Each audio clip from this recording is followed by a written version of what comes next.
নমস্কার বন্ধুরা। ঘূর্ণীয়মান পাহাড় এবং বয় জলস্রোতের মধ্যে অবস্থিত একটি শান্ত গ্রামে রবি নামে একজন ধর্মপ্রাণ মানুষ বাস করতেন।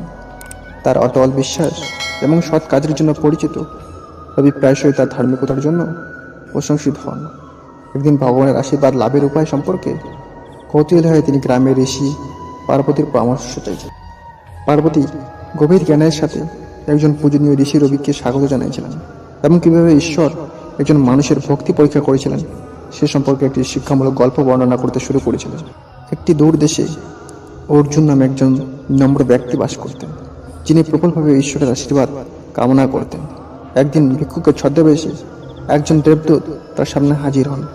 অর্জুন তার উদারতার জন্য পরিচিত ভিক্ষুককে তার বিনয়ীভাবে স্বাগত জানালেন। ভিক্ষুক তার আসল পরিচয় প্রকাশ করলেন এবং ঘোষণা করলেন যে তিনি ঈশ্বরের একজন বার্তাবাহক। অর্জুনের অতিথেয়তার মুগ্ধ হয়ে দেবদূত তাকে একটি পছন্দের প্রস্তাব দিলেন, সোনার একটি ব্যাগ বা একটি ছোট ছেঁড়া বই। অর্জুন পার্থিব সম্পদ এবং আধ্যাত্মিক জ্ঞানের মধ্যে ছিন্ন ছোট বইটি বেছে নিয়েছিলেন।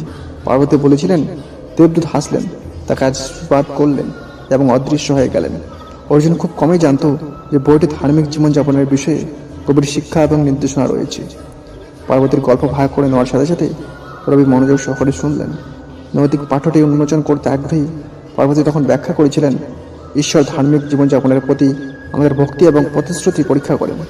সত্যিকারের আশীর্বাদ শুধুমাত্র বস্তুগত সম্পদ থেকে আসে না, বরং আমাদের কর্মকে পূর্ণ ও নিশ্চয়তার সাথে সারিবদ্ধ করে।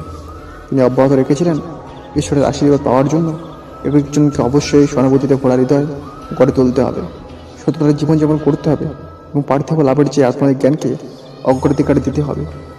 অর্জুনের গল্প আমাদের শেখাচ্ছে আমরা সদ্গুণ নীতির সাথে সারিবদ্ধভাবে পছন্দ করি।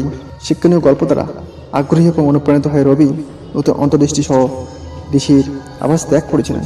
শিক্ষাগুলিকে মূর্ত করার জন্য দৃঢ় প্রকল্প তিনি নিঃস্বার্থতার সেবা দেওয়া এবং আধ্যাত্মিক জ্ঞানের সাধারণ নিজেকে উৎসর্গ করেছিলেন। ঋতু পরিবর্তনের সাথে সাথে রবির জীবনও বদলে যায়।